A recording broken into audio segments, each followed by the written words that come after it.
6 to 8 மணி நேரம் கிடைக்கி அப்படின்னா Tamil, maths, general studies இதை 3ஐயும் ஈக்குவலாக வர்ற மாதிரி பார்த்துக்கோங்க. இல்லை 2 to 3 மணி நேரம் இல்லை 4 மணி நேரம் தான் கிடைக்குங்கிறவங்க வந்து வீக் இப்போ ஒரு வாரம் எடுத்திங்கன்னா அதில் தமிழும் மேக்ஸும் பார்த்துக்கோங்க. அடுத்த வாரத்தில் 2வது வாரத்தில் ஜென்ரல் ஸ்டடீஸும் மேக்ஸும் பாருங்கள். இதிலையே திரும்ப ரிவிஷன் பண்ணிக்கோங்க. ஒரு நாள் ஒதுக்கி படித்ததை ரிவிஷன் பண்ணிக்கோங்க. ஏன்னா 2 to 3 மணி நேரம் படிக்கும்போது நமக்கு அந்த இதிலே 3ஐயும் பிரித்து கண்டிப்பாக ஸ்டார்டிங்கில் வந்து படிக்க முடியாது. ஏற்கனவே படித்தவங்க வந்து 2 to 3 மணி நேரம் இருக்குன்னா 1.5 மணி நேரம் ஏதாவது ஒதுக்கி படிச்சிடலாம். புதுசாக படிக்கிங்கன்னா உங்களுக்கு ஸ்டார்டிங்கில் படிக்க வந்து ரொம்ப டைம் எடுக்கும். அப்போங்கும்போது ஒரே நாளில் அந்த 2 to 3 மணி நேரத்தில் 3ஐயுமே கண்டிப்பாக பார்க்க முடியாது. அப்படிங்கும்போது தமிழும் மேக்ஸும் எடுத்துக்கோங்க.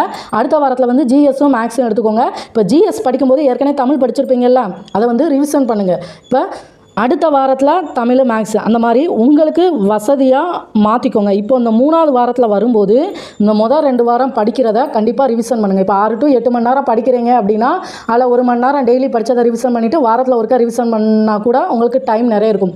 2 to 3 மணி நேரம் தான் கிடைக்கி இல்லை 4 மணி நேரம் தான் கிடைக்குங்கிறவங்க ரிவிஷன் பண்ணுறதுக்கு டைம் வந்து நிறைய ஒதுக்கிக்கோங்க. ஏன்னா ரிவிஷன் எவ்வளோக்கு எவ்வளோ பண்ணுறோமோ அந்த லெவலுக்கு நமக்கு ஞாபகம் இருக்கும்.